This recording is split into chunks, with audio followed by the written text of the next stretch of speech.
Okay, so future officers, ये काफ़ी important scheme है आपके एग्जाम के लिए और आने की काफ़ी हाई चांस है। सो प्रधानमंत्री आवास योजना, जिसका भी एक्सटेंशन किया गया है 5 साल के लिए, 5 इयर्स के लिए, ये आपको याद रखना है। अब इसमें जो हमारी फाइनेंस मिनिस्ट्री है, उन्होंने जब हमारा इंटरिम बजट आया था फैब में, उस टाइम 54,500 करोड़ रुपए अलोकेट किए थे। किसके लिए? प्रधानमंत्री आवास योजना ग्रामीण के लिए। और जो टोटल अमाउंट अलोकेट किया गया था वो 80,671 अराउंड था, अप्रोक्स इतना अमाउंट अलोकेट किया गया था। एक्चुअली ये जो प्रधानमंत्री आवास योजना स्कीम है, इसके टू कंपोनेंट्स हैं। कौन कौन से हैं? एक, प्रधानमंत्री आवास योजना अर्बन नाम से है, शहरी, और दूसरी है प्रधानमंत्री आवास योजना ग्रामीण। तो दो इसमें कंपोनेंट है, इसके बारे में हम डिस्कस करेंगे।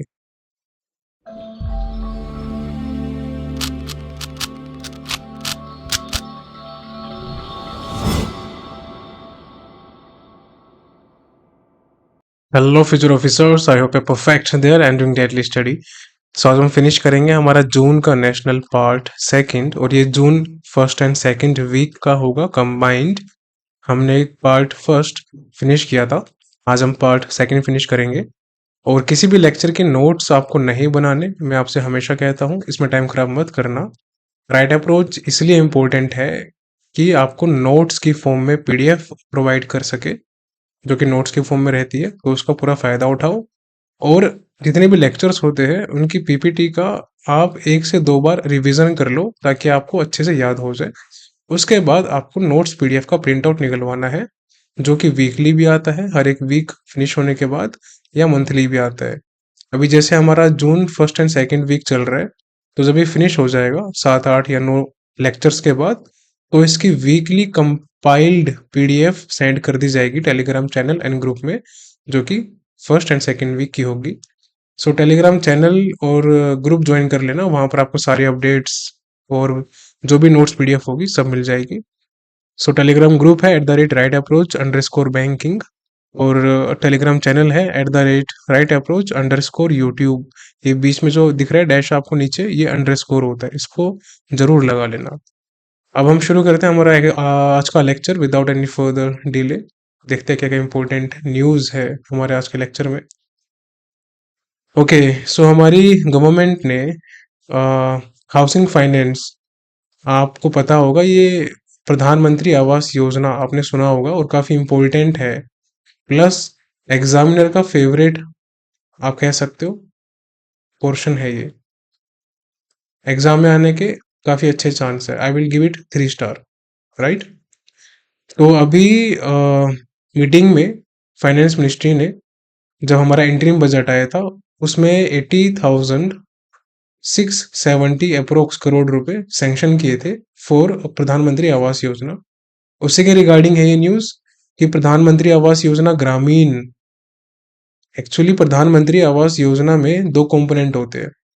एक होता है अर्बन, शहरी वाला, और एक होता है ग्रामीण वाला। तो इन दोनों कंपोनेंट का बजट अलोकेट किया गया था। तो ग्रामीण वाले का जो बजट था वो था, हम आगे देख लेंगे, टोटल 80,670 करोड़ रुपए है, ये आप याद रखो। अब हम आगे देखते हैं कितना बजट है इसका और क्या क्या न्यूज़ है इसके अंदर। तो यहाँ पर देखो ये रहा बजट। सो प्रधानमंत्री आवास योजना ग्रामीण, ये इसके लिए है, ठीक है, ये याद रखना। और इसका था 80,670 करोड़ अप्रोक्स, टोटल वाला जो था। जैसे कि आपको मैंने बताया था कि इसमें दो कंपोनेंट होते हैं, एक होता है अर्बन वाला और दूसरा होता है ग्रामीण वाला। बस ध्यान से सुनते रहना, अच्छे से कंफ्यूज नहीं होना बिल्कुल भी।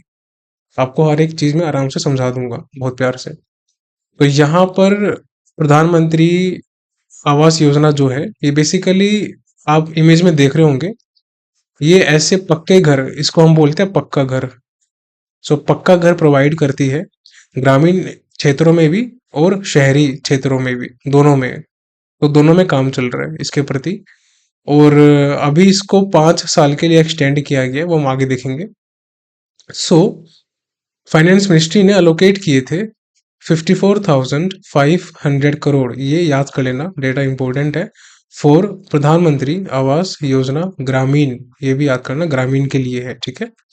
और ये फिजिकल ईयर 2025 के लिए किया था। अभी जो हमारा चल रहा है ना, ये 1 अप्रैल 2024 से लेकर 31 मार्च 2025 तक के लिए अमाउंट सैंक्शन किया गया है। और इसमें अप्रूवल दी है 2 करोड़ पक्के घर बनाने के लिए। कहाँ पर? ग्रामीण क्षेत्रों में, ग्रामीण में। और 1 करोड़ अलग से पक्के घर बनाने के लिए। कहाँ पर? अर्बन, शहरी क्षेत्रों में। सो टोटल कितने हो गए? 3 करोड़ घर बनाएंगे, ये इनका टारगेट है। अब देखते हैं न्यूज़ क्या है अच्छे से आगे और ज़्यादा। तो हमारी नेक्स्ट स्लाइड आ चुकी है। अब यहाँ पर देखो, प्रधानमंत्री आवास ग्रामीण, जहां पर जी आ जाए, ऐसे लिखा हो ना, PMAY, जी फॉर क्या होता है? ग्रामीण। कंफ्यूज नहीं होगे ताकि आपको मैं अभी बता दूं। और प्रधानमंत्री आवास योजना अर्बन जो होता है, इसमें यू आता है, तो ये है अर्बन। तो इसको ध्यान रखना आप, ठीक है। सो प्रधानमंत्री आवास योजना ग्रामीण जो है, उसमें जो भी बेनिफिशियरी होता है, यानी कि जो भी इस स्कीम का फायदा उठाएगा, उसको 1.20 लाख रुपीज या 1.2 लाख भी बोल सकते हो आप। तो 1.20 लाख रुपीज उसको प्रोवाइड किए जाते हैं अगर वो प्लेन इलाकों में रहता है, यानी कि मतलब हिली एरियाज नहीं है, या फिर डिफिकल्ट एरियाज नहीं है, या फिर नॉर्थ ईस्ट एरिया नहीं है, या फिर ट्राइबल एरियाज नहीं है। तो यहाँ पर इनको 1.3 लाख रुपीज प्रोवाइड किए जाते हैं। दोबारा सुन लो, जो भी बेनिफिशियरी होता है जो इस स्कीम का लाभ उठाता है, अगर वो प्रधानमंत्री आवास योजना ग्रामीण के अंतर्गत आता है, तो 1.20 लाख रुपए उसको मिलते हैं प्लेन इलाकों के लिए। एंड 1.30 लाख उनको मिलते हैं हिली states, tribal areas, difficult areas, या फिर नॉर्थ ईस्ट एरियाज। ये आप ध्यान रखना बस। अब ये जो प्रधानमंत्री आवास योजना ग्रामीण है, ये लॉन्च कब हुआ था? तो देखो यहाँ पर, ये अप्रैल 2016 में लॉन्च हुआ था। और ये जो अर्बन वाला था, ये इससे 1 साल पहले लॉन्च हो चुका था। कब? जून 2015 में। इसको भी याद कर लेना, दोनों अलग अलग है, इनको कंफ्यूज मत होना इनके अंदर। सो जैसा कि आपको बताया कि प्लेन के लिए 1.2 लाख रुपीज प्रोवाइड करेंगे। कहाँ पर? प्रधानमंत्री आवास योजना ग्रामीण में। और हिली एरियाज के लिए, नॉर्थ ईस्ट एरियाज के लिए, डिफिकल्ट एरियाज के लिए 1.3 लाख रुपीज। अब आगे देखो। सो प्रधानमंत्री आवास योजना ग्रामीण को लॉन्च किया गया था अप्रैल 2016 में, आपको बता दिया मैंने। एंड प्रधानमंत्री आवास योजना को जून 2015 में। इन दोनों की डेट आपको याद होनी चाहिए, काफी इंपॉर्टेंट है। प्रधानमंत्री आवास योजना ग्रामीण जो है, उसमें जो मिनिमम हाउस साइज है, ये 25 स्क्वायर मीटर होना चाहिए। याद रखना, ये मीटर है, फिट नहीं है ये, ठीक है। सो अगर इसको हम स्क्वायर मीटर में निकालें, तो लगभग इसका 300 के आसपास आएगा, 300 स्क्वायर मीटर के आसपास आएगा अप्रोक्सीमेटली। इससे कम भी हो सकता है, मतलब 250 से 300 के बीच में आएगा। सो यहाँ पर ये जो ग्रामीण एरिया है ना, इसके अंदर जो भी पक्के घर बनेंगे, उनमें उनको 25 स्क्वायर मीटर की जगह दी जाएगी। ये आपको याद रखना है, जिसमें किचन का भी एरिया होगा। अब यहाँ पर एक चीज देखो, काफी इंपॉर्टेंट है, उससे पहले ये देख लो। यहाँ पर इनका सोचना ये है कि क्या पीएम आवास योजना के लिए येती को भी 1.3 लाख मिलेंगे क्या? तो हाँ, अगर सरकार से दरख्वास्त करेंगे तो बिल्कुल मिलेंगे, बाकी तो डिपेंड करता है। अब गवर्नमेंट का जो टारगेट है वो है कि इनको 2.95 करोड़ हाउस बनाने हैं। ये आप देखो ध्यान से, 2.95 करोड़ हाउस इनको बनाने हैं प्रधानमंत्री आवास योजना ग्रामीण में। और अभी जून 2024 तक, अभी जो जून चल रहा है हमारा, 2.94 करोड़ हाउस को सैंक्शन कर दिया गया है, यानी कि अप्रूवल दे दी गई है बनाने के लिए, जिसमें से 2.62 करोड़ हाउस कंप्लीट हो चुके हैं। तो आप टोटल ये याद रखो पहले तो, 2.95 करोड़ हाउसेस प्रधानमंत्री आवास योजना ग्रामीण में बनाने का टारगेट है गवर्नमेंट का। अब उसके बाद जो प्रधानमंत्री आवास योजना है ग्रामीण वाली, वो कौन सी मिनिस्ट्री के अंतर्गत आती है? तो मिनिस्ट्री ऑफ रूरल डेवलपमेंट। और जो प्रधानमंत्री ग्रामीण अर्बन वाली है वो आती है ministry of housing and urban development. ठीक है, दोनों अलग है। ये MORD है, ये MOHUD है। ध्यान रखना, कंफ्यूज नहीं होना। अब यहाँ पर जैसे कि आपको मैंने बताया कि इस स्कीम में पक्का हाउस प्रोवाइड करेंगे हाउसलेस पीपल को, जिनके पास कोई भी घर नहीं है और उनका पहला घर ये होगा जो कि गवर्नमेंट प्रोवाइड करेगी प्रधानमंत्री आवास योजना के तहत। दोनों के लिए होगा ये, ग्रामीण और अर्बन दोनों के लिए। एंड यहाँ पर अब एक चीज देखो, जो प्रधानमंत्री आवास योजना ग्रामीण है इसको एक्सटेंड किया गया है 5 साल के लिए, और सेम 5 साल के लिए एक्सटेंड किया गया है प्रधानमंत्री आवास योजना अर्बन को, जिसमें से 2 करोड़ हाउस बनाएंगे प्रधानमंत्री आवास योजना ग्रामीण के अंदर। और आपको मैंने बताया था कि 1 करोड़ हाउस बनाएंगे किसमें, अर्बन में। तो दोनों को याद रखना।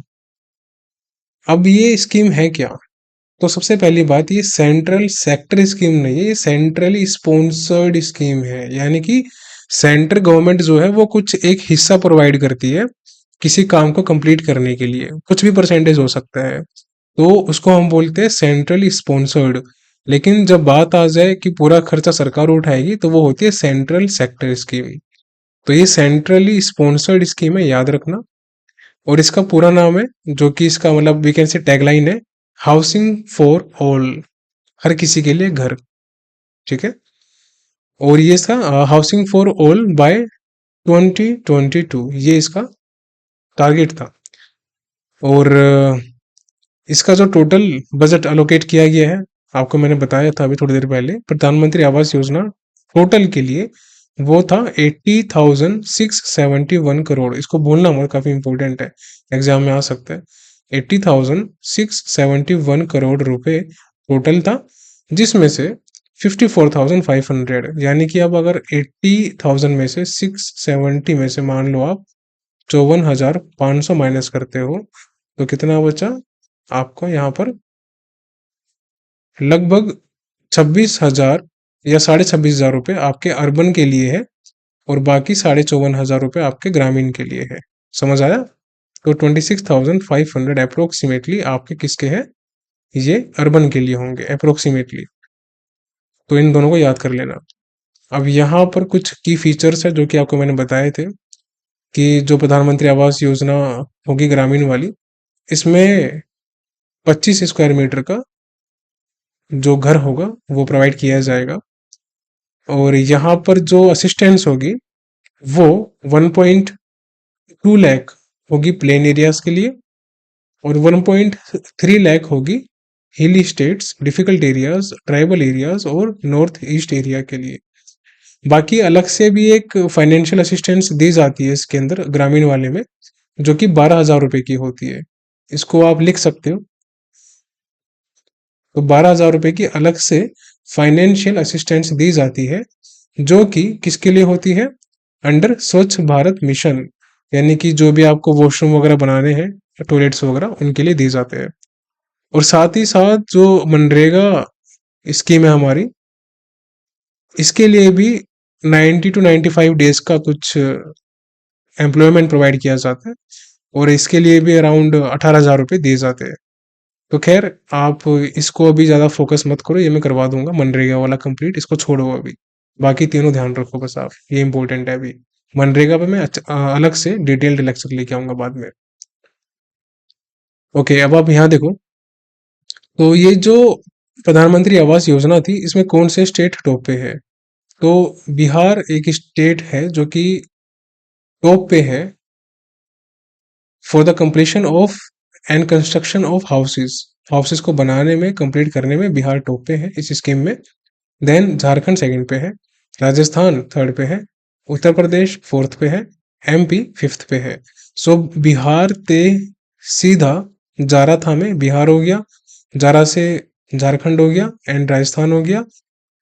ते फिर में उत्तर के मध्य यानी कि सेंटर चलते गए हो। तो ये उत्तर से उत्तर प्रदेश हो गया, मध्य से मध्य प्रदेश हो गया। ठीक है, आप आपको यहाँ पर याद रहेगा, इसको याद कर लेना। अभी जून 2024 तक पूरे जो कंप्लीट अगर देखे जाए तो प्रधानमंत्री आवास योजना में अभी हम बात कर रहे थे किसके, प्रधानमंत्री आवास योजना ग्रामीण के बारे में, जिसमें 2.95 करोड़ का हाउसेस का टारगेट था। अब हम बात कर रहे हैं टोटल की, जिसमें अर्बन भी है और ग्रामीण भी है। तो 4.21 करोड़ हाउसेस टोटल सैंक्शन किए जा चुके हैं अंडर प्रधानमंत्री आवास योजना। और इसमें बेसिक एम्यूनिटीज भी दी जाती है, जैसे toilets, LPG connections, electricity connection, याद रखना ये, प्लस टैप कनेक्शन जो होता है वाटर का वो। तो ये सब फैसिलिटीज भी दी जाती है। अब इसमें कंडीशन है, ये जो ओनरशिप वगैरह होती है ना, ओनरशिप या फिर को ओनरशिप, ये मैंडेटरी है कि फीमेल जो हेड होगी उस फैमिली की, उनको उनके नाम पे दी जाएगी। वो जो पक्का घर होगा वो उनके नाम पे किया जाएगा। और ये अर्बन एरियाज में भी मैंडेटरी है, ईडब्ल्यूएस के अंदर और एलआईजी के अंदर।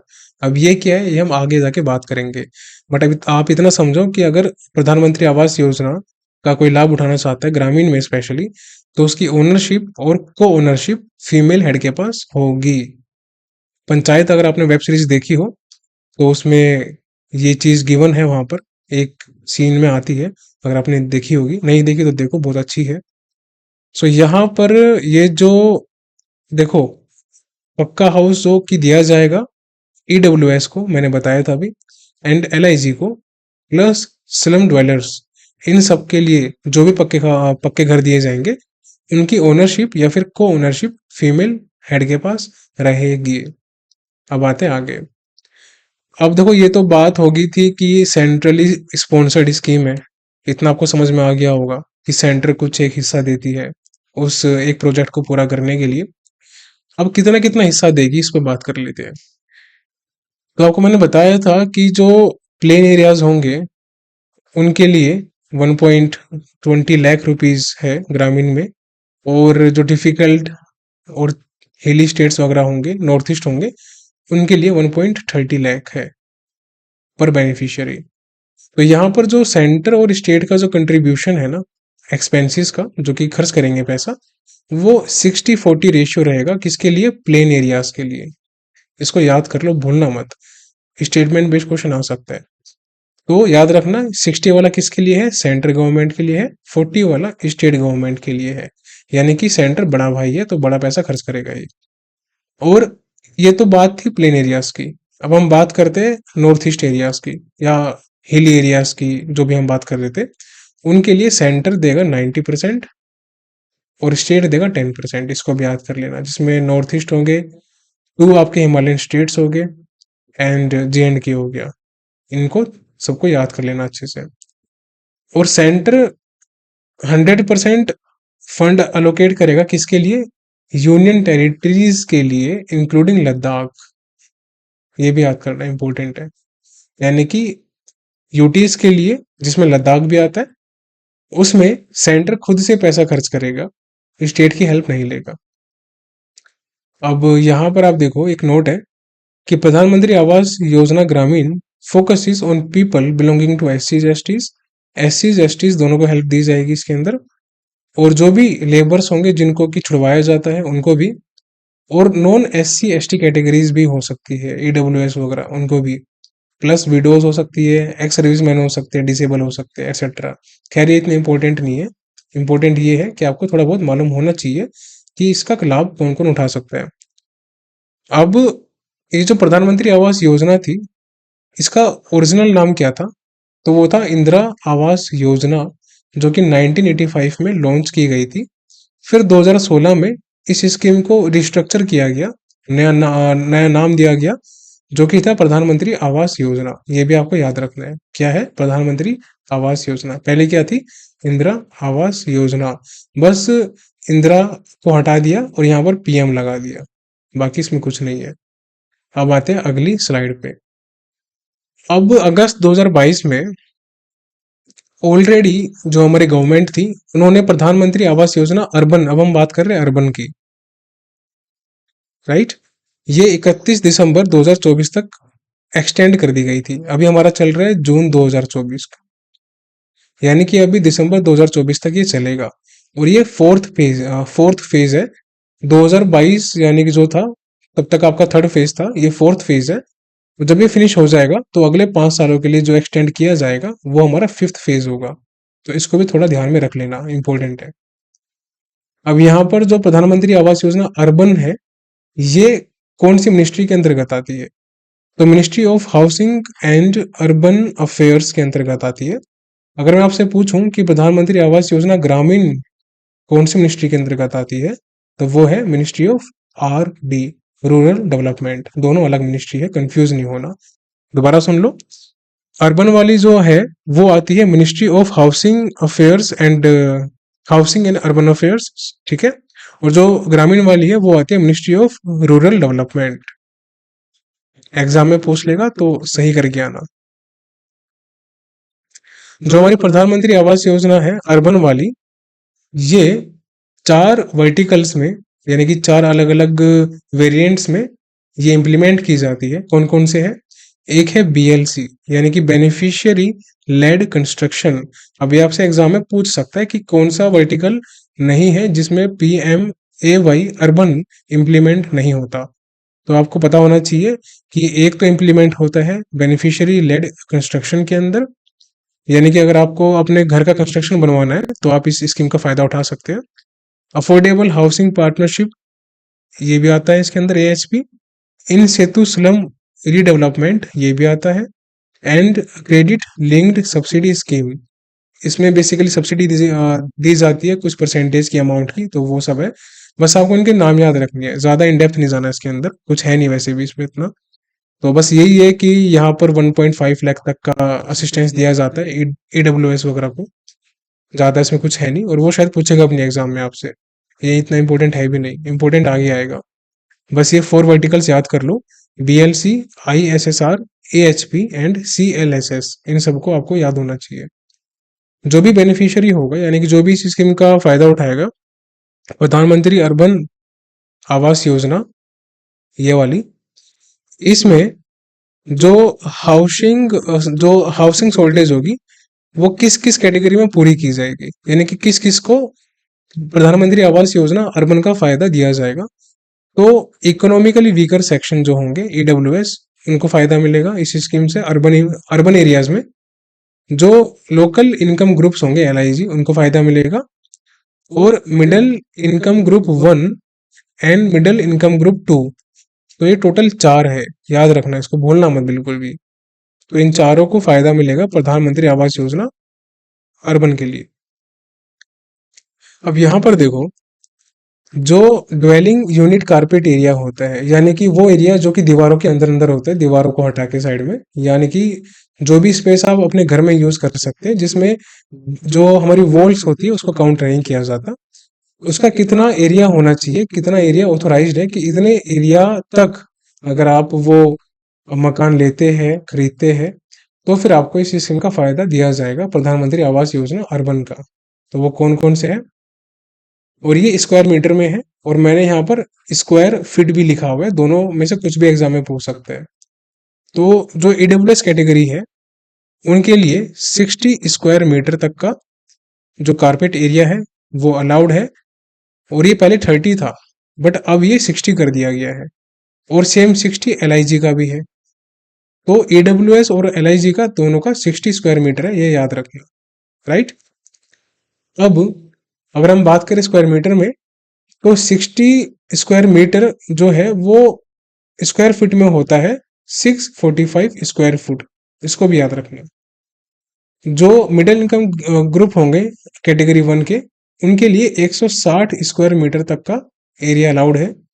और ये स्क्वायर फीट में लगभग 1720 या 22 फीट आप कह सकते हो, 1720 याद कर लो, ज्यादा कंफ्यूज नहीं होंगे। और मिडिल इनकम ग्रुप 2 के लिए ये 200 स्क्वायर मीटर तक अलाउड है, जिनको हम बोल सकते हैं 2150 स्क्वायर फीट। इस तरीके से आप याद कर लो। तो आपको मैंने square metre and square feet दोनों बता दिया। अब एक मैक्सिमम एज लिमिट भी होनी चाहिए।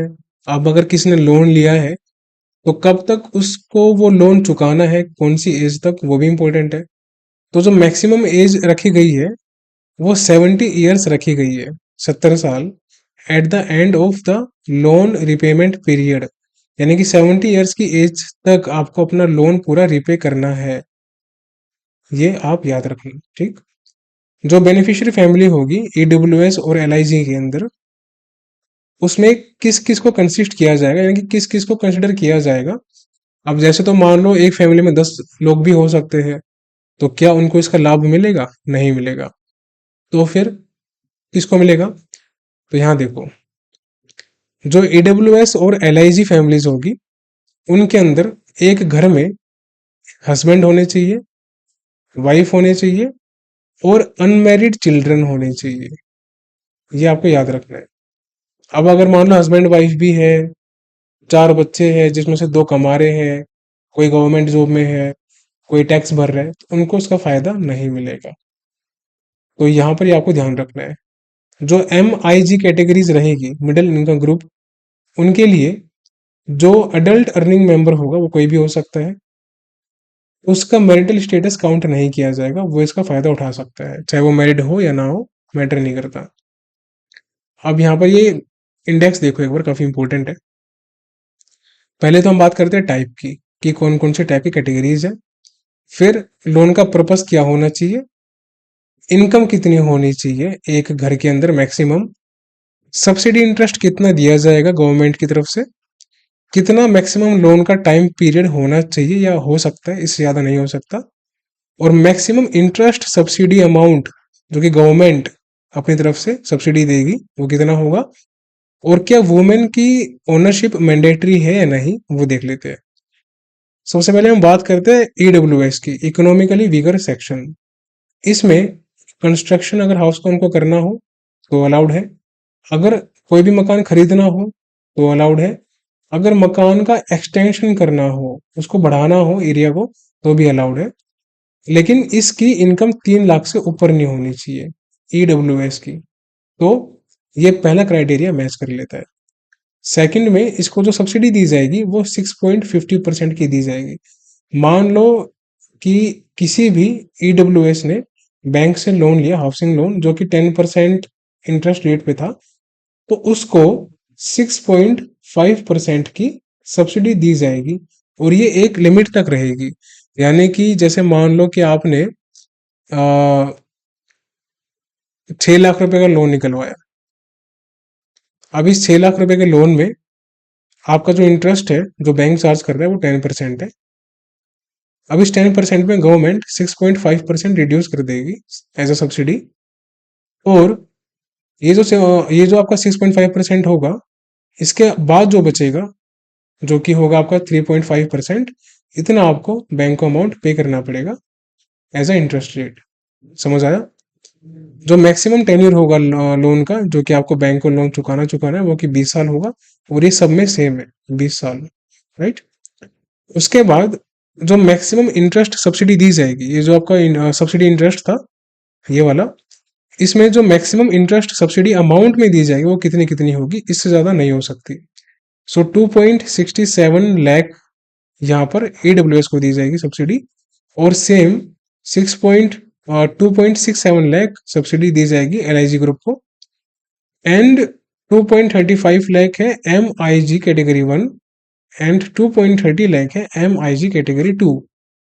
अब ईडब्ल्यूएस और एलआईजी में दोनों में वीमेन की ओनरशिप या फिर को ओनरशिप मैंडेटरी है, लेकिन बाकी दोनों में एमआईजी के अंदर मैंडेटरी नहीं है, यहाँ कोई भी हो सकता है।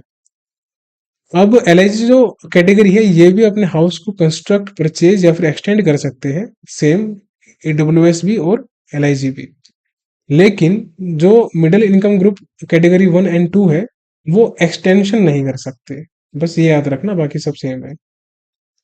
उनको कंस्ट्रक्शन के लिए और परचेज के लिए अमाउंट दिया जाएगा, ये फैसिलिटी दी जाएगी। यहाँ पर जो हाउस होल्ड इनकम की लिमिट है ईडब्ल्यूएस की 3 लाख थी, अब आप तीन तीन ऐड करते जाओ यहाँ पर। तो यहाँ पर देखो 6 लाख एलआईजी की होगी, फिर इसमें आपको 6 ऐड करना है, तो आपकी 12 लाख होगी, फिर इसमें आपको 3 ऐड करना है, सॉरी 6 आपको ऐड करना है, फिर आपकी 18 लाख होगी। तो यानी कि एडब्ल्यूएस के लिए 3 लाख के अंदर अंदर आपकी इनकम होनी चाहिए, एलआईजी के लिए 6 लाख के अंदर अंदर आपकी इनकम होनी चाहिए पूरे साल की, MIG के लिए 12 लाख के अंदर आपकी इनकम होनी चाहिए कैटेगरी 1 के लिए, एंड कैटेगरी 2 के लिए आपकी इनकम 18 लाख से अंदर की होनी चाहिए। जो सब्सिडी इंटरेस्ट है वो AWS एंड LIG का दोनों का सेम है 6.50%, MIG कैटेगरी 1 का 4% है एंड कैटेगरी 2 का 3% है। इनको भी याद कर लेना, ये सब आपको बहुत आसानी से याद हो जाएंगे, 5-6 बार रीड कर लेना, सब याद हो जाएगा, कुछ नहीं भूलोगे। राइट, इतना समझना है आपको। अब आते हैं अगली न्यूज़ पे, ये हमारी न्यूज़ होती है खत्म। खत्म होगी ना? खत्म होगी, चलो। अब हमारी अगली न्यूज़ है। सो इन मैम का नाम है प्रियंका जरकी होली। सो प्रियंका जरकी होली मैम जो है ये 27 ईयर ओल्ड इनकी एज है, और ये यंगेस्ट मेंबर बनी है पार्लियामेंट में। Right, first women from a tribal background, ये आपको याद रखना है।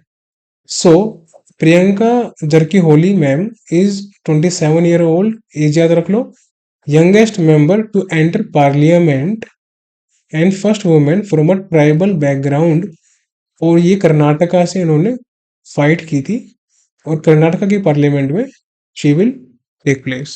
राइट, और इनका कहना है कि फ्रेंड्स तुम ड्रीम 11 पर टीम बनाओ, मैं पार्लियामेंट चलाती हूँ। तो देख लो आप, आपको भी अगर कुछ करना है लाइफ में तो मेहनत करो अच्छे से। अब अगली न्यूज़ पे आते हैं। So IIT Hyderabad plus armed forces medical services, इन दोनों का कोलैबोरेशन है। इस कोलैबोरेशन में ये इनोवेशन एंड रिसर्च पे काम करेंगे, किस चीज़ के लिए? मेडिकल डिवाइसेस, जो नए नए मेडिकल डिवाइसेस होंगे उनको इनोवेट करने में और डेवलप करने में, ताकि सोल्जर्स के हेल्थ इश्यूज को टैकल किया जा सके। राइट, अब आते हैं अगली न्यूज़ पे। तो अगर आपको भी इलाज करवाना है तो आपको IIT हैदराबाद जाना पड़ेगा, जैसे कि डॉक्टर मैम बोल रही है। तो चलो आगे आते हैं न्यूज़ पे। इंडिया ने होस्ट किया है 46th अंटार्कटिका ट्रीटी, ये भी इंपॉर्टेंट है। अब ये न्यूज़ क्या है देखते हैं आगे। सो 46th Antarctica treaty consultative meeting, Antarctica के बारे में कंसल्टेशन वगैरह जो भी होती है वो सब इस मीटिंग में डिस्कस किया जा रहा है, और इससे मीटिंग को इंडिया ने होस्ट किया है। इंडिया से कौन है जिन्होंने होस्ट किया है? तो पंकज सरन जी है, इन्होंने होस्ट किया है। एंड ये जो मीटिंग थी ये कोची कर्नाटका, ये कोची केरला में हुई थी। जगह याद रखना इंपॉर्टेंट है, और किसने की थी वो भी इंपॉर्टेंट है, इंडिया से। और इंडिया ने की थी ये भी आपको पता होना चाहिए। और कौन सा एडिशन था? 46, ये भी इंपॉर्टेंट है। और थीम क्या थी? वासुदेव कुटुंबकम, ये हमारी G20 की भी थीम थी अगर आपको याद हो तो। One earth one family one future, ये भी आपको याद रखना है, भूलना मत। सो अंटार्कटिका ट्रीटी कंसल्टेटिव मीटिंग ये होस्ट की है मिनिस्ट्री ऑफ अर्थ साइंस ने, इन्होंने होस्ट की है थ्रू NCPOR, यानी कि NCPOR ने रिप्रेजेंट किया था मिनिस्ट्री ऑफ अर्थ साइंस की तरफ से इंडिया को। और NCPOR क्या है? National centre for polar and ocean research, जो कि गोवा में सिचुएटेड है, ये भी आपको मालूम होना चाहिए, इंपॉर्टेंट है।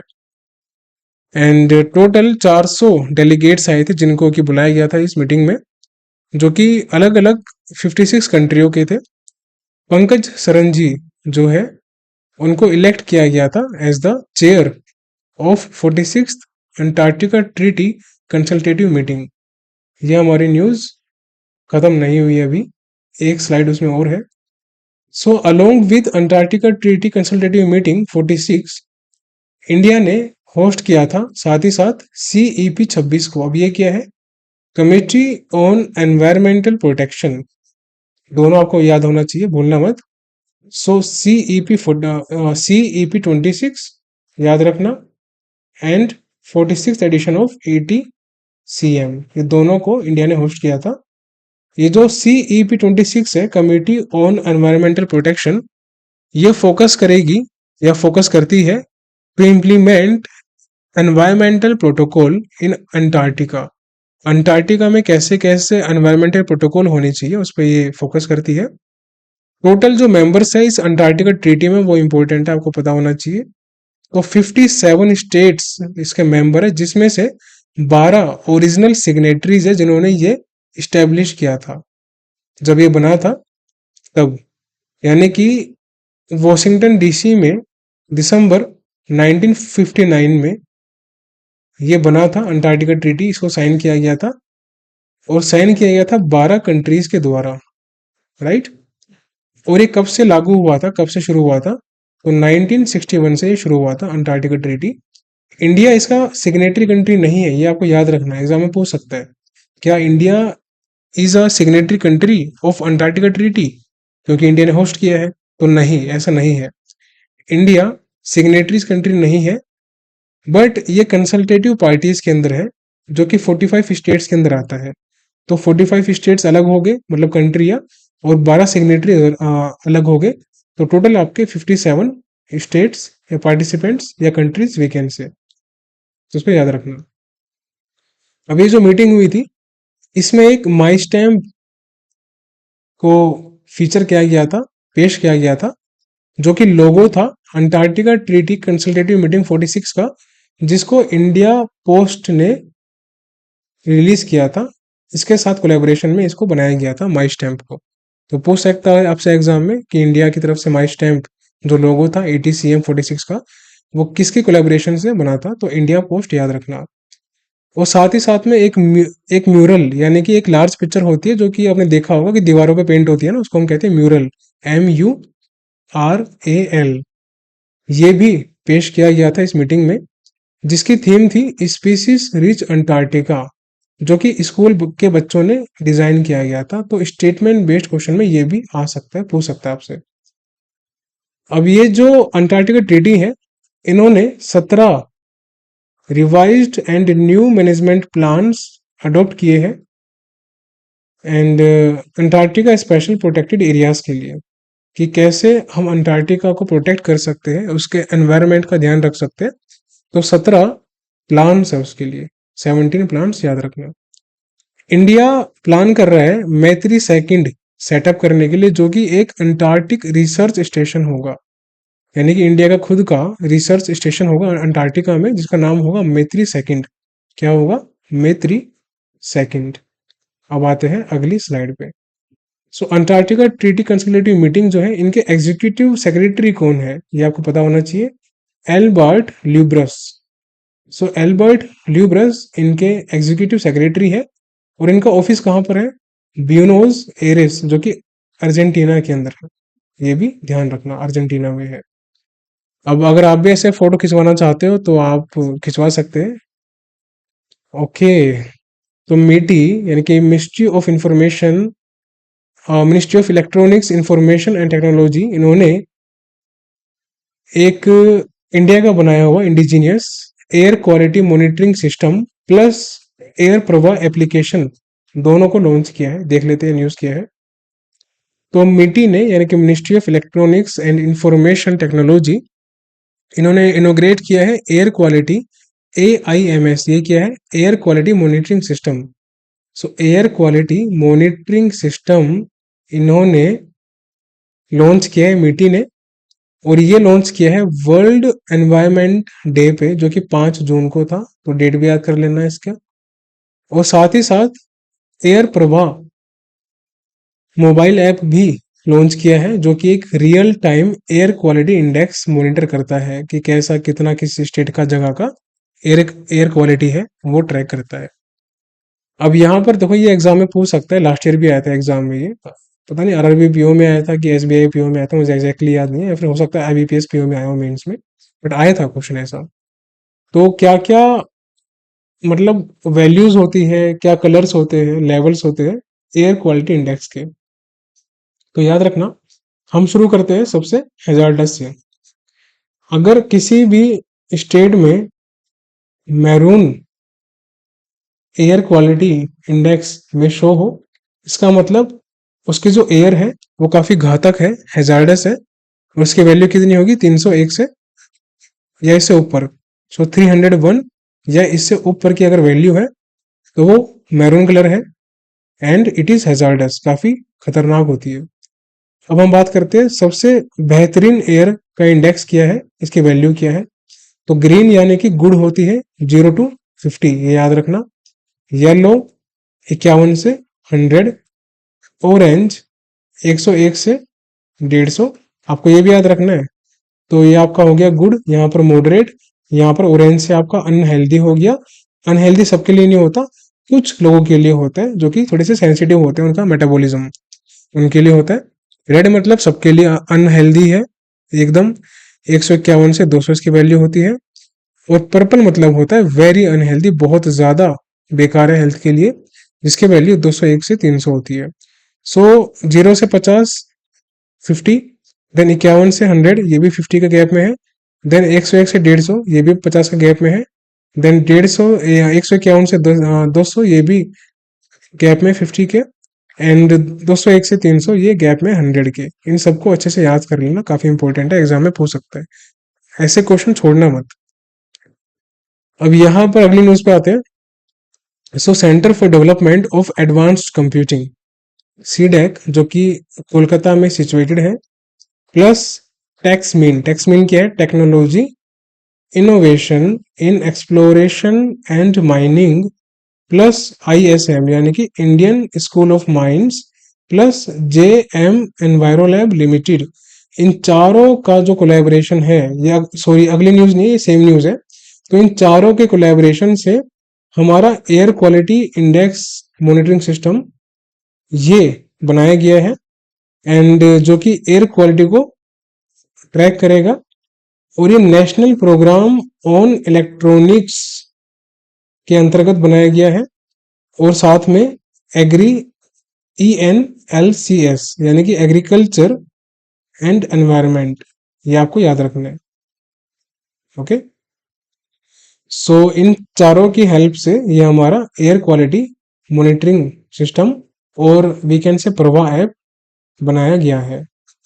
ओके, अब यहाँ पर अब आगे, तो ये एक ये स्लाइड है जिसमें वही है सेम AI प्रवा ऐप जो था हमारा, जो कि एयर क्वालिटी और एक साथ में air quality monitoring system AIMS हमने अभी रीड किया था। और यहाँ पर ये सीडेक कोलकाता, टैक्समैन ये भी था, और बाकी दो और थे जो हमने अभी रीड किए थे, JM एनवायरोलैब ये भी था। तो इन सब की कोलैबोरेशन है और साथ में मीटी है। ये क्वेश्चन एग्जाम में आ सकता है, इंपॉर्टेंट लग रहा है मुझे। अब इसी न्यूज की नेक्स्ट स्लाइड है। तो यहाँ पर जो NPL है, national physical laboratory of India, जो कि दिल्ली में सिचुएटेड है, NPL प्लस TUV इंडिया जो कि पुणे की है, ये सर्टिफिकेट प्रोवाइड करेंगे। जब इनका ट्रायल पूरा कंप्लीट हो जाएगा तो जो सर्टिफिकेशन होगा, ये NPL प्लस TUV इंडिया मिलके सर्टिफिकेशन प्रोवाइड करेंगे इस एयर क्वालिटी मॉनिटरिंग सिस्टम्स का। अब ये जो एयर क्वालिटी मॉनिटरिंग सिस्टम्स है, ये government e market place portal पे अवेलेबल होंगे खरीदने के लिए लोगों के लिए। और इसको बनाएगा कौन, तो इसको JM एनवायरो लैब बनाएगा, मैन्युफैक्चर करेगा, कमर्शियलाइज करेगा, सेल करेगा। ठीक है, ये भी याद रखना है कि कौन मैन्युफैक्चर करेगा या फिर किसकी हेल्प से इसको कमर्शियलाइज किया जाएगा मार्केट के अंदर। सो JM एनवायरो लैब, और कहाँ मिलेगा ये, गवर्नमेंट ई मार्केट प्लेस पे ये प्रोवाइड किया जाएगा। अब आते हैं अगली न्यूज पे। सो यहाँ पर ministry of health and family welfare ने प्लस मिनिस्ट्री ऑफ डिफेंस, इन दोनों का कोलैबोरेशन है, जिसमें इन्होंने टेलीमानस के लिए इनिशिएटिव लिया है, पार्टनरशिप की है, जो कि आर्मड फोर्सेस की हेल्प करेगा। अब देखते हैं आगे क्या है इस न्यूज के अंदर। सो ministry of defence plus ministry of health and family welfare, ये दोनों मिलकर कोलैबोरेट करेंगे, जिसमें ये टेलीमानस को ऑपरेट करेंगे। टेलीमानस मतलब क्या है, इसकी पूरी फुल फॉर्म आपको याद होनी चाहिए। सो टेली से तो हमारा टेली हो गया, मानस से mental health assistance and networking across states. ठीक है, so mental health assistance and networking across states, ये आपको याद होना चाहिए पूरी फुल फॉर्म। और ये एक national tele mental health helpline है, जो कि ministry of health and family welfare की है। तो अगर आपसे एग्जाम में पूछे कि टेलीमानस किस मिनिस्ट्री के अंतर्गत आता है, तो आप बता सकते हो ministry of health and family welfare के अंतर्गत आता है। और साथ में ये जो टेलीमानस सेल है ये एक पायलट प्रोजेक्ट है, यानी कि अभी ये ट्रायल पे चल रहा है और ये 2 साल चलेगा अभी ट्रायल पे। और कहाँ चलेगा? Armed forces medical college Pune Maharashtra में चलेगा ट्रायल पे। खैर ये इतना इंपॉर्टेंट नहीं है, इंपॉर्टेंट यही था जो आपको मैंने बताया। अब यहाँ पर देखो अगली slide. Tele-MANAS is the 24x7, 24 घंटे 7 दिन काम करता है। ये मेंटल हेल्थ सर्विस है और एक डिस्ट्रिक्ट मेंटल हेल्थ प्रोग्राम था पहले, उसको एक्सटेंड करके यही बनाया टेलीमानस। इसका जो हेल्पलाइन नंबर है वो क्या है आप याद कर लो, क्या पता आपके काम आ जाए। 14416।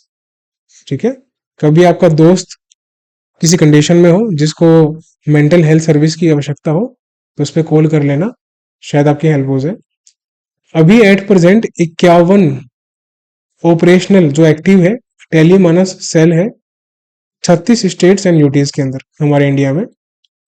और जो इसका टोल फ्री नंबर है वो क्या है? 14416।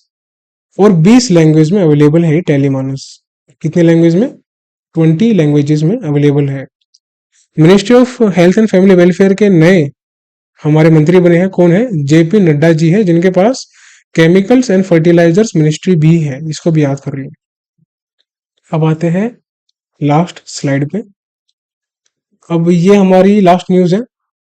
सो ओम बिरला जी जो हमारे लोकसभा के स्पीकर रह चुके हैं, इनको दोबारा से इलेक्ट किया गया है और ये पहले ऐसे प्रिसाइडिंग ऑफिसर बने हैं जो कि अभी एट प्रेजेंट है 20 सालों में, जिनको दोबारा से री इलेक्ट किया गया है। और ये 18वीं लोकसभा के 18वें स्पीकर है, याद रखना। ठीक है, सो 20 ईयर्स में पहली बार ये दोबारा री इलेक्ट हुए हैं, ऐसा कोई स्पीकर बना है लोकसभा में, जिसको हम लोअर हाउस भी बोलते हैं लोकसभा को। बस इतना था इस न्यूज के अंदर भैया, खत्म हो गई न्यूज। काफी डेंजरस थी कुछ न्यूज आज की, एक दो। बाकी हम अगले लेक्चर में करेंगे बैंकिंग की news, June 1st and 2nd week की।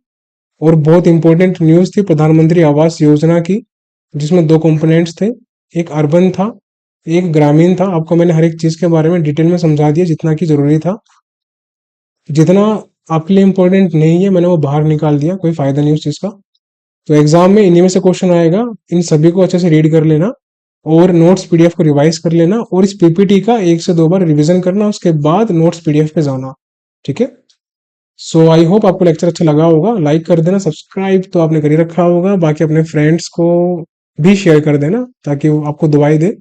तो मिलेंगे अगले सेशन में, अभी के लिए bye bye, take care and see you soon.